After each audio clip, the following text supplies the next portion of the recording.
அனைவருக்கும் வணக்கம். இன்று ஒரு பரிகாரம், ஒரு எளிய பரிகாரத்தை பற்றி நாம் இந்த நிகழ்ச்சியில் பார்க்க இருக்கோம். இப்போ இங்கே பிதிர்தோஷம் அப்படின்னு சொல்கிறோம். பிதிர்தோஷம் அப்படிங்கிறதுங்க, நம்ம முன்னோர் யாராவது ஒருத்தர் இறந்துட்டாங்க. அப்படி இறந்தவங்களுக்கு அந்த சரியான அந்த இறுதிச் சடங்குகள்லாம் முறைப்படி செய்யலை அப்படின்னா அவங்களுடைய அந்த கோபத்துக்கு நம்ம ஆளாகி இருப்போம். அப்படி அந்த கோபத்துக்கு ஆளாகி இருந்தவனா நம்ம குடும்பத்தில் பல கஷ்டங்கள் இருந்துக்கிட்டு இருக்கும். அந்த குடும்பத்தில் குழந்தை பிறக்கிறது தாமதமாகும். இப்படிலாம் நிறைய வியாதிகள் வந்துக்கிட்டு இருக்கும். இப்படிலாம் இருக்கும் இந்த பிதிர் தோஷம் இருந்ததுன்னா. அப்போ நம்ம அவங்கள சாந்தப்படுத்தணும்.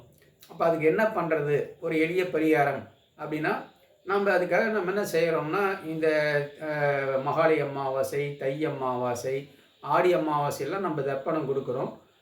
அதனாலேயும் அவங்களுடைய ரொம்ப சந்தோஷம் அடைவாங்க நம்ம இறந்த முன்னோர்கள். இன்னொரு எளிய பரிகாரம் என்னென்னாங்க, இந்த பிதிர் தோஷம் நீங்கிறதுக்கு நம்ம என்ன செய்யணும்னா, ஒரு தாம்பாளம் எடுத்துட்டுங்க, அதில் அரிசி அதை அப்படியே கொஞ்சம் கொஞ்சம் கொட்டி அதை நிறைவிடணும். அந்த அரிசியை நிறைவிட்டு, எந்த அரிசியாக வேணாலும் இருக்கலாம். நீங்கள் புழுங்கல் அரிசியும் போடலாம், அல்லது பச்சரிசி போடலாம். ஏதோ ஒரு அரிசியை நாம் போட்டு அதை நிறைவிட்டு, அதில் ஒரு அகல் விளக்கை வச்சு நல்லெண்ணெய் ஊற்றிட்டு தீபம் ஏற்றணும். என்றைக்கு இதை செய்யணும்னா, ஒரு புதன்கிழமை அன்னைக்கு நீங்கள் இதை செய்யணும். புதன்கிழமை அன்னைக்கு ஒரு தீபம் ஏற்றி, அதை தொடர்ந்து நம்ம தினந்தோறும் ஒரு மாலை நேரத்தில் தீபம் ஏற்றி ஏற்றி வைக்கணும்.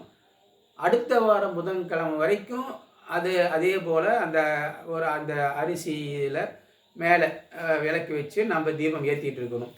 அடுத்த வாரம் புதன்கிழமை தீபம் ஏற்றி முடித்து அன்னைக்கு நாம் கடவுளை வணங்கிடுறோம். வணங்கினதுக்கப்புறம் பிறகு நம்ம என்ன செய்யணும் அப்படின்னா, அந்த அரிசியை ஏதாவது கோயிலில் கொண்டு போய் நம்ம கொடுத்து நம்ம இறைவனுக்கு கொடுத்துடலாம்.